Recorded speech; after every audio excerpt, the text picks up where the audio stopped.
তা বলছিলাম হঠাৎ করে বাপের বাড়ি চলে এসেছি বন্ধুরা। তা দেখতে পাচ্ছ উনুনে রান্না হচ্ছে। আমার বাবা ঈদের মধ্যে খাসির মাংস নিয়ে এসেছে।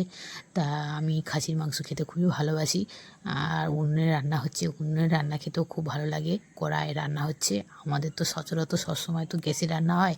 তা আমি বাপের বাড়িতে আসলে উনুনের রান্না খেতে খুবই ভালো লাগে। তা আমার ভাজ উনুনের রান্না বসিয়ে দিয়েছে, সব কিছু রান্না করছে, সমস্ত আয়োজন করেছে। আর মাংসটা হচ্ছে আমার হাজব্যান্ড করে দিয়েছে, করছে এখন।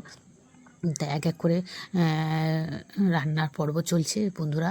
আর ভালো লাগলে অবশ্যই একটু লাইক কমেন্ট করে পাশে দেখো। একটু একটা ব্লগ ভিডিও বানাচ্ছি। তা বন্ধুরা, বাপের বাড়িতে চলে এসেছি। সত্যি বাপের বাড়ি আসলে মজা আলাদা।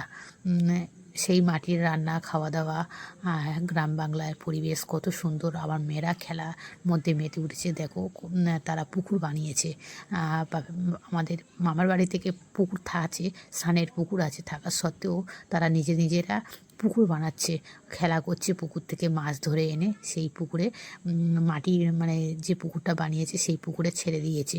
একটা কই মাছ ধরেছে, ছাঙল জাল ফেলে কই মাছ ধরে সেই পুকুরে ছেড়ে দিয়েছে। আর আমার বাবা রান্নাঘরেতে দেখছে।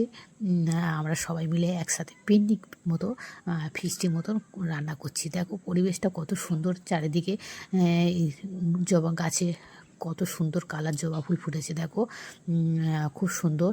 আর এই ফুল গাছগুলোও খুব সুন্দর। এই সাইডে তুলসী গাছ আছে, তুলসী গাছগুলো আমাদের পাখি খায়, সেই হিসাবে তুলসী গাছগুলো চাষ করেছে। দেখো তুলসীর বৃন্দাবন বানিয়ে ফেলেছে আমার বাবা।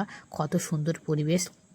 এই সাইডে শুধু গাছ আর গাছপালা, পেয়ারা গাছ, পেঁপে গাছ। আর সানের ঘাটে চলে এসেছি পুকুরে। এই পুকুরে প্রচুর মাছ আছে, দেশি মাছগুলো খুবই টেস্টি। আমি যতবার আসি মাছ ধরে খাওয়া হয়, তাই এবারে মাছ ধরা হয়নি। এবারে আমাদের বাজার থেকে, আমাদের রায়দিঘি বাজার, ওখানে রায়দিঘি নদী আছে, নদী থেকে প্রচুর মাছ পাওয়া যায়। সেই মাছগুলো কিনে এনেছে, প্রচুর মাছ কিনে এনেছে। আমুদি মাছ, দোল মাছ, পার্শে মাছ, এত 1 কিলো করে মাছ কিনে এনেছে।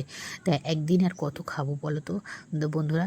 তা সব মাছ কিনে ভাজা হচ্ছে এক এক করে। আর এদিকে রান্নার পর্ব চলছে। আমি এই সাইডের দিকে একটু ভিডিও করে তুলে ধরলাম তোমাদেরকে, খুবই ভালো লাগবে দেখো। আর আমার মেয়েরা খুবই বদমাশি করছে। তারা বলছে আমরা পুকুরে নামবো, পুকুরে নেমে স্নান করব।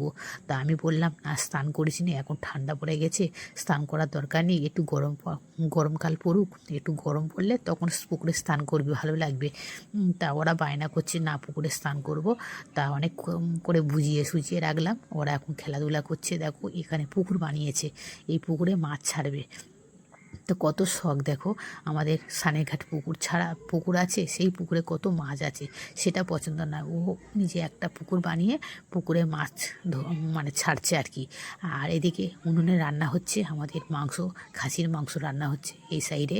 আর এই রান্নাঘরটা ছোট বানানো হয়েছে। আমাদের গ্যাসে রান্না হয়, গ্যাসের রান্না উপরে আছে, কিন্তু প্রচুর জ্বালান আছে, তো সেই জ্বালানগুলো কি হবে সেই হিসাবে এপারে ছোট একটা রান্নাঘরে রান্না